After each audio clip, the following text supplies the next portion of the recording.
नमस्कार दोस्तों, स्वागत है आपका स्टडी फॉर सिविल सर्विसेज में। देखिए, स्टडी फॉर सिविल सर्विसेज के छात्र हैं तो ये वाला टेलीग्राम जरूर ज्वाइन करके रखिए। यूट्यूब चैनल में हमारे साथ है तो भी ये वाला टेलीग्राम ज्वाइन करना बहुत ज्यादा जरूरी है। सारे नोटिफिकेशन, सारे अपडेट, सारे मोस्ट इंपोर्टेंट पिक्स, सारा रिवीजन सब कुछ यहाँ पे बताया जाता है। देखिए, ये हमारा एससीएस डेली क्विज चैनल है, इसमें डेली क्विज होती है, बिल्कुल फ्री में, इसको जरूर ज्वाइन कर लीजिएगा। ये हमारा इंस्टाग्राम का पेज है, इसको जरूर फॉलो कर लीजिएगा। Study for civil dot services करके अगर आप इंस्टाग्राम में सर्च करेंगे तो आपको मिल जाएगा। वीडियो के डिस्क्रिप्शन में इसकी लिंक दी हुई। इसमें आप स्टोरी सेक्शन जरूर देखते रहा करिए, प्लस इसमें हाईलाइट्स आते रहते हैं और प्लस पोस्ट आती रहती है, इनको जरूर फॉलो करते रहिए। नमस्कार दोस्तों, एक बार फिर से आपका बहुत बहुत स्वागत है स्टडी फॉर सिविल सर्विसेज में। और मैं एसके त्रिपाठी आज आप सभी के साथ जो हमारी daily current affairs news analysis की सीरीज है उसको यहाँ पर बाइलिंगुअल मैनर में कंटिन्यू कवर करूंगा। और ये जो आपकी इंपॉर्टेंट न्यूज आर्टिकल्स ली जाती हैं वो आपके लीडिंग न्यूज़पेपर्स जो हैं और जो आपके इंपॉर्टेंट गवर्नमेंट की वेबसाइट्स हैं वहां से लिए जाते हैं।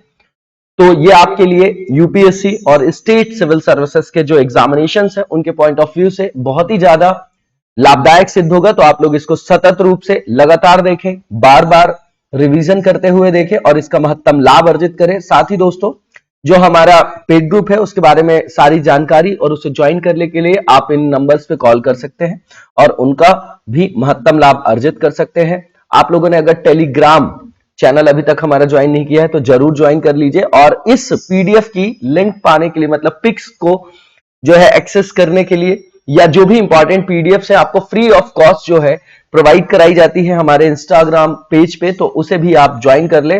और एक विशेष बात यह है कि अगर इस वीडियो में आपने 5000 लाइक्स के टारगेट को अगर पूरा किया तो जो आपकी ये पीडीएफ है आप लोगों को फ्री ऑफ कॉस्ट प्रोवाइड कराई जाएगी। ठीक है, तो हम नेक्स्ट फेज देखेंगे कि यहां पर आज के कौन से टॉपिक्स को हम यहां पर देखने जा रहे हैं। तो पहला तो ये आपके ओनाके ओबावा है, ठीक है ना। ये पर्सनालिटी बेसिस पे आप देखेंगे इनको, है ना, हिस्ट्री में रख सकते हैं इनको आप। इसके बाद एमपी लैट्स स्कीम है, काफी पुरानी है, आप लोगों ने लगातार देखा होगा, न्यूज में रही होगी। कोविड में इसको क्या कर दिया गया था, थोड़ा सा इसमें क्या लगाया गया था, उसको रोक दिया गया था वहां पर, क्योंकि वहां पर वित्त के संदर्भ में समस्याएं थी, है ना। इकोनॉमी जो है आपकी क्या हो रही थी, उसमें इकोनॉमी में क्रंच आया पूरे वर्ल्ड में। तो सांसद स्थानीय क्षेत्र विकास योजना जीएस पेपर 2 है। न्यूट्रिशन स्मार्ट विलेज है, ये आपका हेल्थ से रिलेटेड है आपका ये, ठीक है ना। इंफ्रास्ट्रक्चर भी है, थर्ड पेपर में भी ऐसा पूछा जा सकता है, दोनों से लिंक है।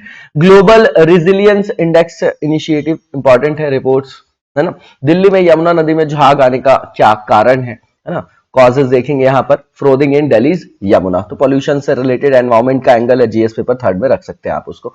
और आज का जो दिवस है इसको वैश्विक दिवस है, ये आपका महत्वपूर्ण दिवस है। तो वर्ल्ड निमोनिया डे के रूप में 12 नवंबर 2021 को सेलिब्रेट किया जाता है। अब जो पहला हमारा ये पर्सनालिटी जो हिस्ट्री से रिलेटेड है आपके ओनाके ओबावा, तो इस वर्ष से कर्नाटक गवर्नमेंट ने ये डिसाइड किया है कि इसको सेलिब्रेट करेंगे वो ओनाके ओबावा जयंती के रूप में, किसको, नवंबर 11 को, तो थ्रू आउट द स्टेट। अब ये थे कौन, है ना, ये कौन थे, तो ये देखेंगे आप, है ना, कौन थी ये।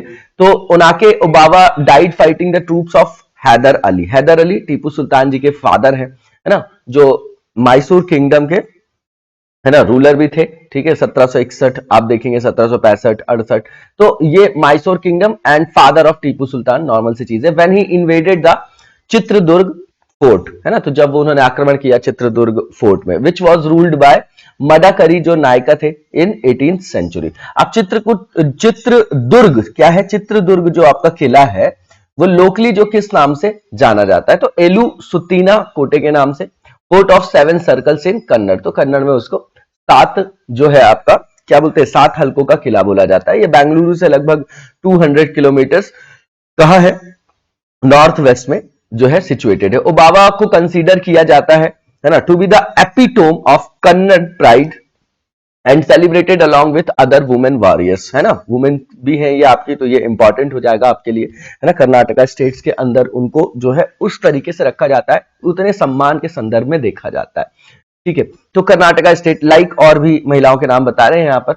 तो अबाका रानी है, फर्स्ट तुलुफ क्वीन थी आपकी ऑफ उल्लाल इन कोस्टल जो आपका रीजन है कर्नाटका का, हु फॉट द पोर्चुगीज, है ना, पुर्तगालों से उन्होंने वहां पर युद्ध किया था। उसके बाद आप देखें किलाड़ी चेन्नम्मा है आपकी, ये क्वीन है आपकी किलाड़ी किंगडम की, जिनको जाना जाता है फाइटिंग के लिए किसके अगेंस्ट, तो ये मुगल एम्परर औरंगजेब के खिलाफ इन्होंने युद्ध किया था। कित्तूर चेन्नम्मा जो है, ये कित्तूर क्वीन ऑफ कित्तूर के रूप में जानी जाती हैं। और 1824 में जो रिवोल्ट हुआ था ब्रिटिश ईस्ट इंडिया कंपनी के खिलाफ, तो इन्होंने जो है वहां पर जो है अपना पार्टिसिपेशन किया था। ये यहाँ पर डायग्राम भी है, देख लीजिएगा, पिक्चर वगैरह है। अब यहाँ पर लिगैसी की बात की जा रही है ओबावा जी की, जो कर्नाटका के संदर्भ में। तो जो ओनाके ओबावा है, उनका साहस है ना, उनकी निर्णय क्षमता, quick thinking have been praised by the people of Karnataka, specially in जो चित्रदुर्ग रीजन है, चित्रदुर्ग है ना, Karnataka Chitradurga, where a stadium is named after her. इनका जो स्कल्पचर है उसको इंस्टॉल किया गया है गवर्नमेंट के द्वारा नियर द डिस्ट्रिक्ट, जो आपका कमिश्नर ऑफिस है चित्रदुर्ग का। जो होल है ना, the hole through which Hyder Ali's soldiers entered is called Onake Obana Kindi. किंडी का मतलब होता है कन्नड़ में आपका hole, and has become a tourist spot. तो इसको टूरिस्ट स्पॉट के रूप में मोबिलाइज किया जा रहा है ना। चित्रदुर्ग जो आपका फोर्ट है वो टूरिस्ट स्पॉट भी है। ये इंस्पायर्ड बाय ओनाके ओबावा। 2018 में चित्रदुर्ग पुलिस ने स्टार्ट किया है ओबावा पेड करके। ये स्क्वाड है आपका एक वुमेन पुलिस कांस्टेबल्स का, जो सुरक्षा प्रोवाइड करेंगी है ना, महिलाओं को भी, प्रोटेक्ट एंड एजुकेट वुमेन है ना। तो अवेयरनेस के लिए, एजुकेशन के लिए, वुमेन के लिए ये कार्यरत हैं। किसमें? जिले में। This was later extended to Bangalore. तो फिर बाद में उसको बैंगलोर तक जो है वो एक्सटेंड किया गया है। नेक्स्ट जो हमारा आर्टिकल है ये इंपॉर्टेंट है और काफी पुराना भी, जीएस पेपर 2 है। Member of parliament local area development scheme है। ये सांसद स्थानीय क्षेत्र विकास योजना है। तो अभी जो हमारे प्रधानमंत्री जी की अध्यक्षता में जो सेंट्रल आपका कैबिनेट है, जो केंद्रीय मंत्रिमंडल है, उसने जो बचा हुआ टाइम है 2021-22 का, जो आपका शेष जो बचा हुआ टाइम है फाइनेंशियल ईयर का, उसके दौरान जो ये आपकी स्कीम है उसको वो वापस से रिस्टोर कर रहे, बहाल कर रहे। और 15th जो आपका फाइनेंस कमीशन की अवधि है उसके साथ साथ वित्त वर्ष जो है आपका 2025-26 तक वापस से जारी रखने की वहां पर मंजूरी दे दी है उन्होंने। तो अब हमको देखना है कि इस स्कीम के बारे में कि क्या इंपॉर्टेंट कंपोनेंट्स है। तो ये फुल्ली फंडेड है गवर्नमेंट ऑफ इंडिया, मतलब सेंट्रल सेक्टर स्कीम है। अब बताइएगा कि सेंट्रल स्पॉन्सर्ड स्कीम में किस तरीके से फंडिंग की जाती है ना। इसको लॉन्च किया गया था दिसंबर 1993 में। अब इसका क्या ऑब्जेक्टिव होगा? तो सीधी बात है, यहां पर जो सांसदों की बात की जा रही है, तो प्राइमरली जो इनकी अपनी कॉन्स्टिट्यूएंसी होती है वहां पर डेवलपमेंट कैसा, जो ड्यूरेबल हो है ना, सोशल इंफ्रास्ट्रक्चर, रोड है ना, आपका स्वास्थ्य से रिलेटेड हो गया, शिक्षा से रिलेटेड हो गया, प्राथमिक जो आपकी आवश्यकताएं हैं जैसे कि पेयजल हो गया, आपका स्वच्छता हो गया है ना, पब्लिक हेल्थ हो गई। तो इन सब पर जो है आपका विकास करने के लिए और ड्यूरेबल एसेट्स को वहां पर बनाने के लिए, उसके निर्माण के लिए जो है इस तरीके की स्कीम को लाया गया था। अब इसका ऑब्जेक्टिव क्या होगा? तो इनेबल करना एमपीज को recommend works of developmental nature with emphasis on the creation of durable community assets. ठीक है ना, ड्यूरेबल कम्युनिटी, सामुदायिक संपत्ति की बात कर रहे हैं। इन द एरिया ऑफ किस में, जो आपका ड्रिंकिंग वाटर है, पब्लिक हेल्थ है, प्राइमरी एजुकेशन, सैनिटेशन है, रोड्स है। तो प्राइमरली जो है उनकी कॉन्स्टिट्यूएंसी में इस तरीके के कार्य करते हैं।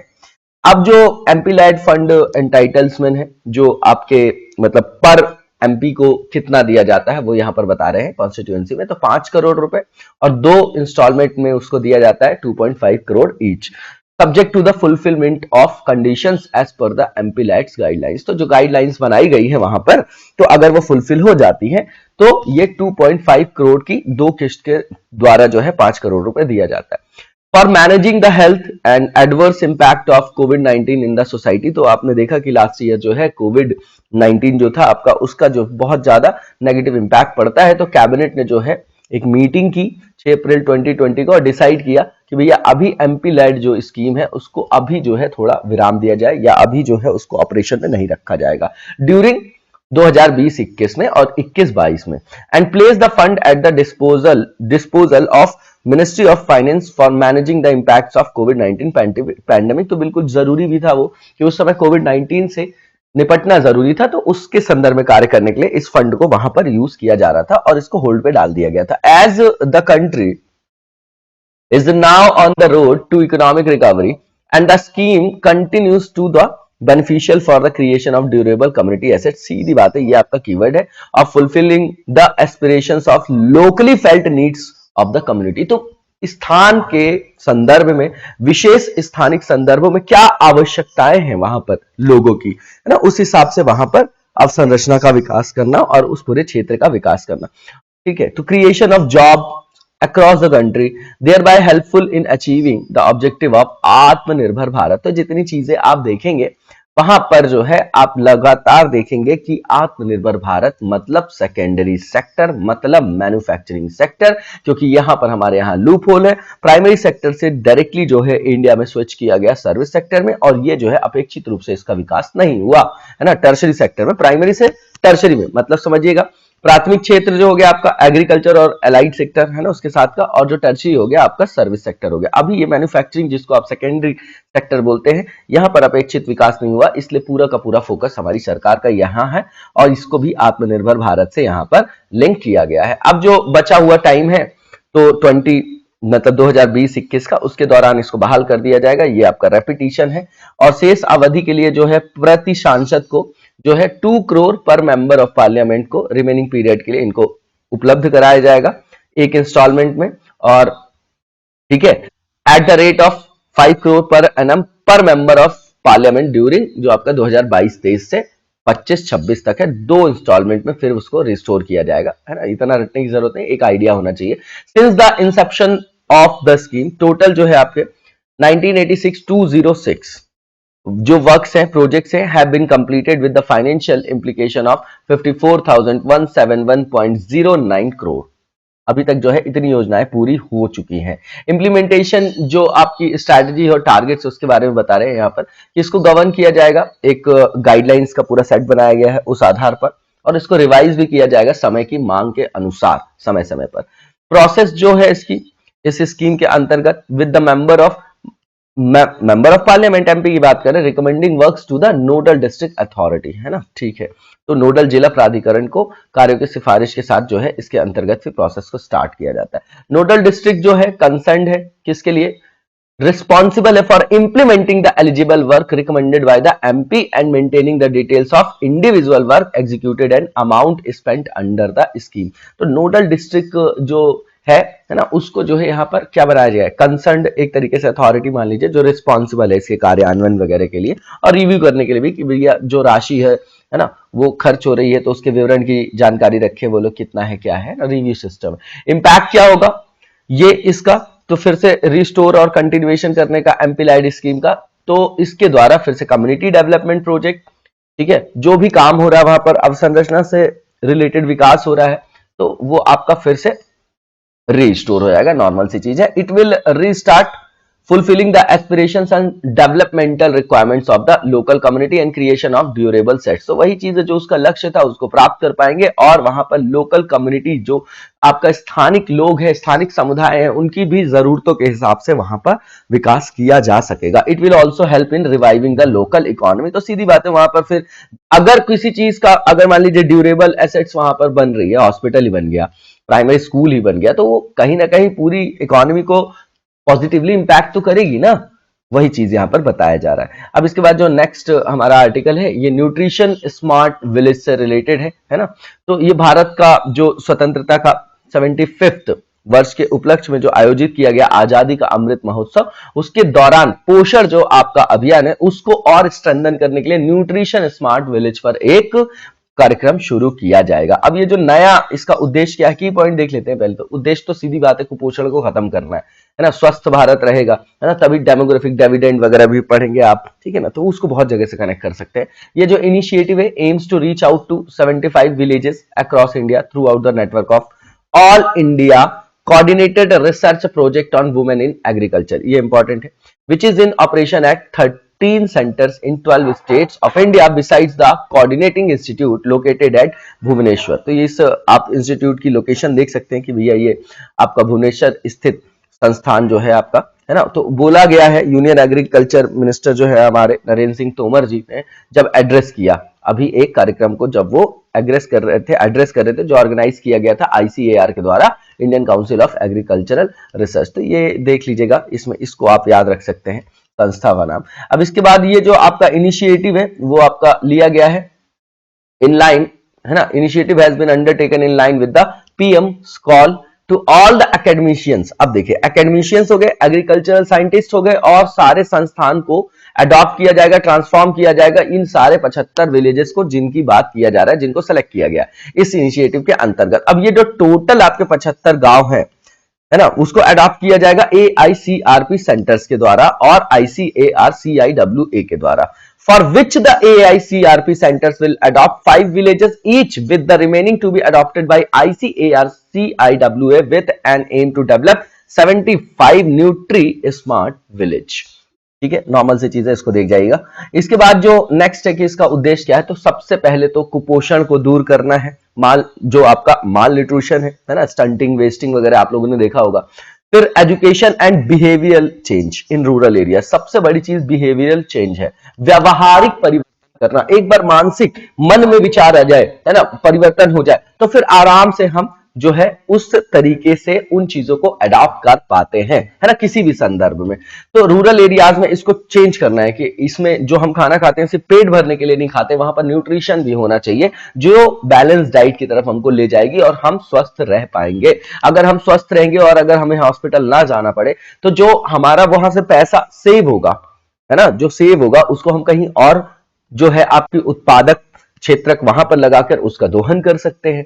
ठीक है, तो रूरल एरियाज इन्वॉल्विंग इसमें फार्म वुमेन है, स्कूल के बच्चे हैं, हार्नेसिंग ट्रेडिशनल नॉलेज, बिल्कुल ठीक बात है। अब यहां पर जो परंपरागत जो नॉलेज था उसको यूज करके, है ना, और लोकल रेसिपी को भी यूज करके जो माल न्यूट्रिशन है उससे हमको पार पाना है, उसका जो है समाधान निकालना है। और implementing nutrition sensitive agriculture through homestead agriculture and nutri garden.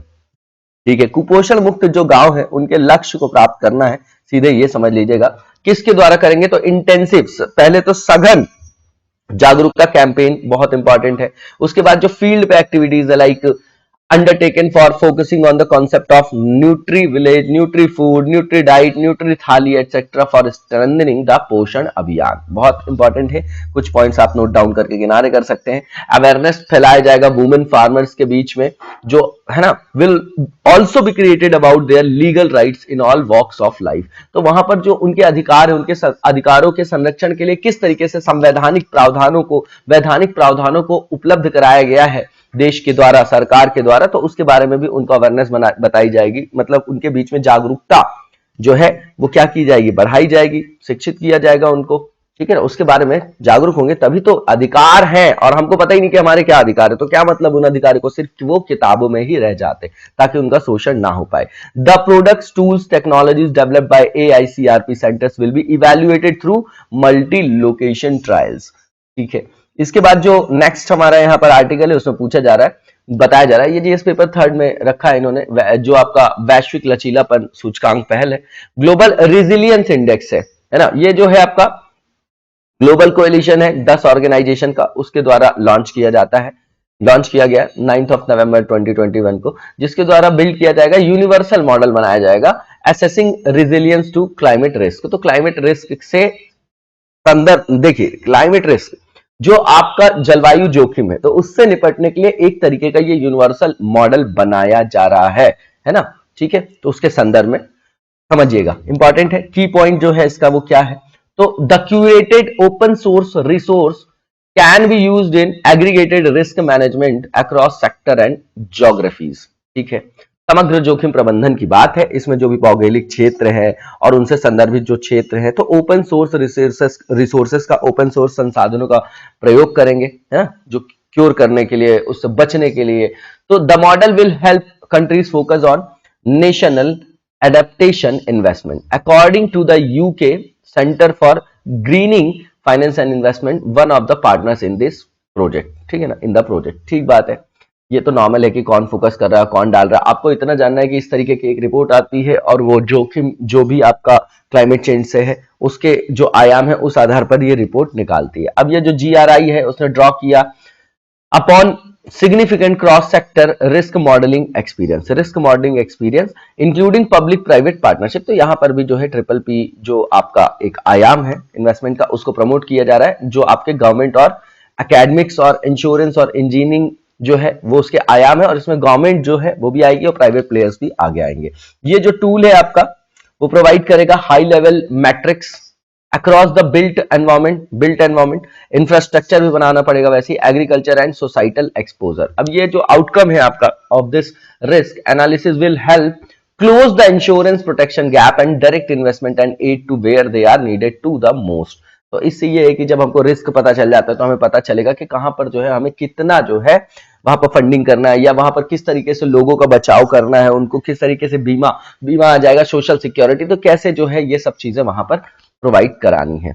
उसके बाद ये मॉडल जो है हेल्प भी करता है will global economic sectors understand in concrete terms में जो वैल्यू है आपकी building climate resilience and the cost of doing nothing.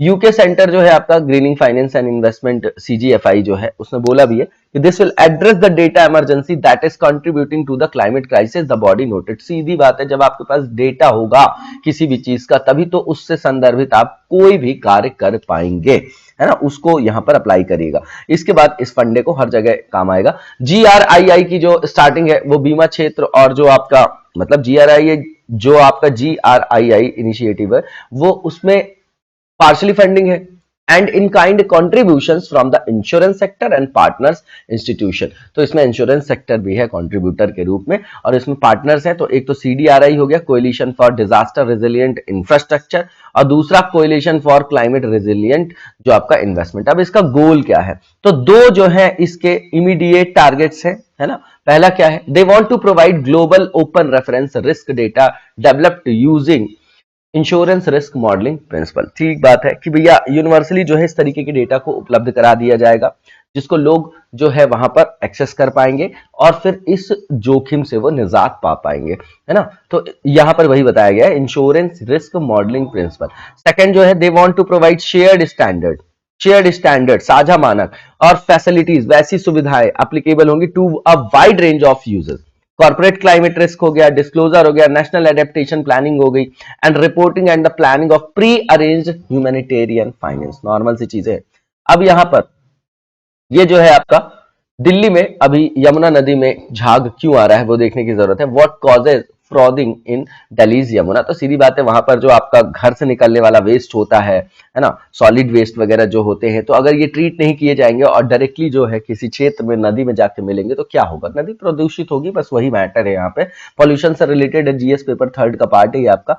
तो अभी जो है देखा गया है कि वापस से जो है लगातार जो है यहाँ पर वहां पर फ्रोथ की एक लेयर देखी जा रही है किसमें, यमुना नदी में। इसी के कारण ये न्यूज में है। कहां पर, तो जो आपका कालिंदी कुंज है वहां पर, with Chhath devotees standing in toxic foam laden water to offer prayers. ठीक है ना। तो वो जहरीले झाग से भरे पानी को हाथ में लेकर जो है वो क्या कर रहे थे, प्रार्थना भी कर रहे थे।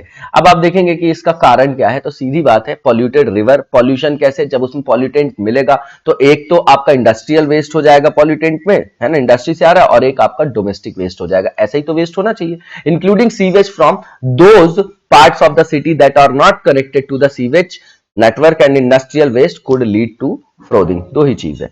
स्पेशली जो है फॉस्फेट जो होता है ना, वो बनाता है आपका झाग, जो आपकी सुष्मिता सेन गुप्ता है, सीनियर प्रोग्राम मैनेजर है आपकी CSE की, centre for science and environment जो है, water programme at the centre for science and environment. उन्होंने ऐसा कथन बताया है ना। उनके स्टेटमेंट यहां पर लिखे गए हैं कि जो ये आपका सर्फेक्टेंट्स है और फॉस्फोट है वो आपके डिटर्जेंट में पाया जाता है ना, हाउस होल्ड के संदर्भ में देखिए, और इंडस्ट्रियल लॉन्ड्री में पाया जाता है। तो वो वहीं से निकल के फिर डायरेक्टली अगर किसी नदी में मिल जाएंगे तो वो क्या करेंगे, वो वहां पर झाग उत्पन्न करेंगे और नदी को क्या करेंगे, पॉल्यूटेड करेंगे। Explaining the reasons for foaming around this time of the year, Sen Gupta ji ने बोला कि रिवर जो है is in a lean phase and the water flow is less, pollutants therefore are not diluted. ठीक है ना, तो वो आपके उसमें डाइल्यूट नहीं हुए हैं, है ना, और वो झाग बना रहे हैं। तो ये स्टेटमेंट इतना इंपॉर्टेंट नहीं है, आपको वेस्ट पता होना चाहिए किस तरीके का वेस्ट है। तो वही प्रॉब्लम है। The turbulence at the barrage near Okhla generates foam from the phosphates, और दिल्ली जल बोर्ड ने भी ये बोला है फॉस्फेट के कारण जो है इस एरिया में दिल्ली में झाग उत्पन्न हो रहा है। आफ्टर फॉर्मेशन ऑफ फोम इन जुलाई 2020 में जब इस तरीके का फोम देखा गया तो then disbanded Yamuna Monitoring Committee had asked the Delhi Pollution Control Committee and the CPCB to inspect and submit reports on the matter। तो CPCB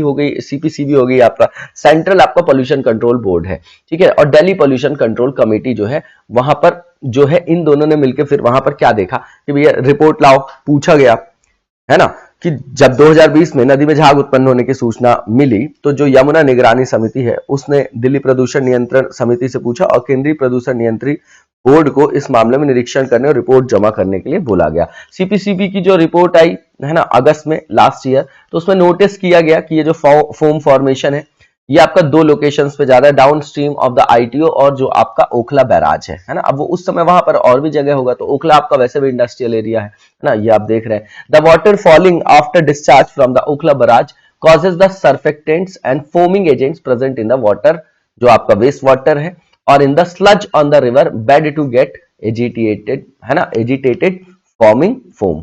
तो सीधी बात है, वही बात आ गई, सर्फेक्टेंट्स वगैरह है ना, जो सॉलिड वेस्ट वगैरह है, तो जो घर का जो अपशिष्ट है या ओखला बैराज के पास जो इंडस्ट्रियल एरिया है ना, वहां से निकलने वाला जो भी आपके पॉल्यूशन से भरा हुआ जो आपका पानी अगर वो वहां पर जाके मिलेगा तो उसको प्रदूषित करेगा। नॉर्मल से 2-4 पॉइंट लिखने हैं इसमें, पॉल्यूशन का एग्जांपल है, डायरेक्टली ये क्वेश्चन नहीं पूछेगा झाग उठने का कारण क्या है। तो शहर के उन हिस्सों में जहां पर जो है अनुपचारित सीवेज वगैरह है या मल जो अपशिष्ट पदार्थ है ना, तो वैसे जो है आपके जाकर क्या करते हैं, वहां पर झाग वाग उत्पन्न करते, फॉस्फेट उसका कारण है। ठीक है, तो यहां पर वही लिखा गया है। अब सर्फेक्टेंट्स और फॉस्फेट जो है, जो डिटर्जेंट से भी मिलते हैं हाउस होल्ड में और इंडस्ट्रियल लॉन्ड्री में भी पाए जाते हैं, ये हमने ऊपर भी देख लिया। ये आने का कारण क्या है ना, झाग आने का कारण वो हमने यहाँ पर देख लिया है। साल के इस समय झाग आने का कारण क्या, इस समय क्यों आया, ये भी बता रहे हैं। तो अभी जो है ये रिवर जो है is in a lean phase and the water flow is less, तो वहां पर वाटर का फ्लो भी कम है। जब वाटर का फ्लो कम है तो वो जल्दी से रन ऑफ नहीं हो रहा, वहां से निकल नहीं रहा, तो वहां पर एक्यूमुलेट होता हुआ दिखाई दे रहा है, वहां पर संचयित होते हुए दिखाई दे रहा है, इसलिए अभी जो है बता रहे हैं कि वहां पर झाग इस टाइम पे दिखाई दे रहा है। Pollutants therefore are not diluted, तो वो भैया डाइल्यूट नहीं हो पा रहे हो, दिखाई दे रहे हैं। और टर्बुलेंस जो है at the barrage near Okhla generate foam from the phosphate, तो वही चीजें बार बार दिखा जा रहा है। और यहाँ पर इतनी प्रदूषित क्यों है, तो भैया यमुना जो है सीधी बात है दिल्ली के किनारे है, जितना दबाव वहां पर डोमेस्टिक पॉपुलेशन का उतना ही इंडस्ट्रियल भी है।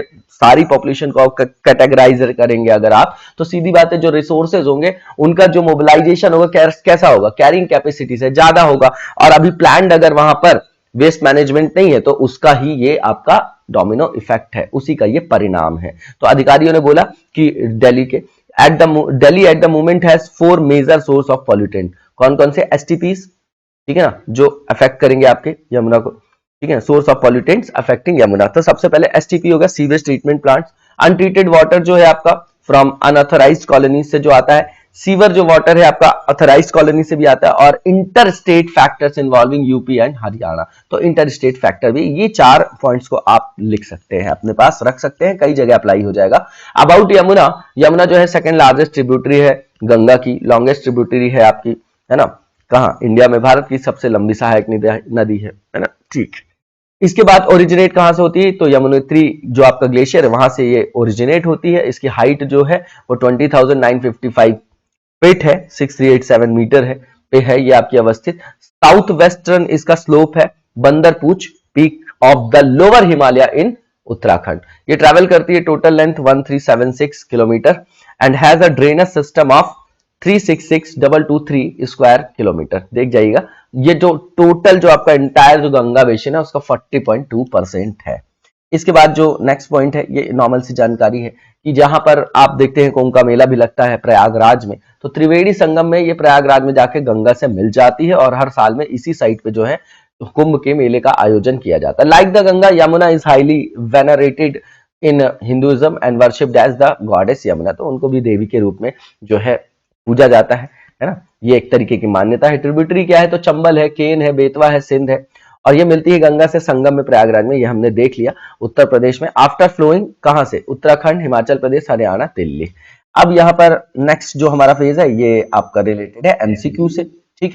और पहला जो क्वेश्चन है ये आपका ई अमृत पोर्टल से रिलेटेड है, इसके बारे में स्टेटमेंट दिए गए हैं, बताना है कौन सा ट्रू है। तो पहला ये कि इस पोर्टल को यूके के जो ग्लासगो में चल रहा है आपका कोप 26 उसमें लॉन्च किया गया।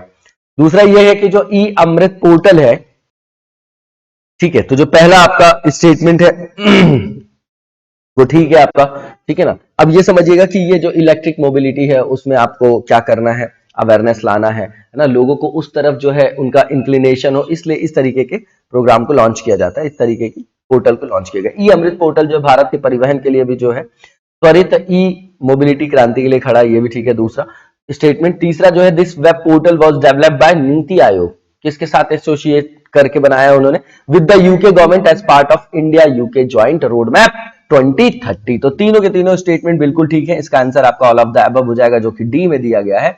इसके बाद जो नेक्स्ट है जनजाति गौरव दिवस, इससे रिलेटेड जो अभी स्टेटमेंट है उनको देख के बताना है कौन से ट्रू है। तो पहला ये कि नवंबर 10 2021 को यूनियन कैबिनेट को चेयर किया प्रधानमंत्री जी ने और उन्होंने अप्रूव किया है। नवंबर 12 को अब जनजाति गौरव दिवस के रूप में मनाया जाएगा, तो गलत है ये डेट आपके 15 नवंबर होनी चाहिए थी।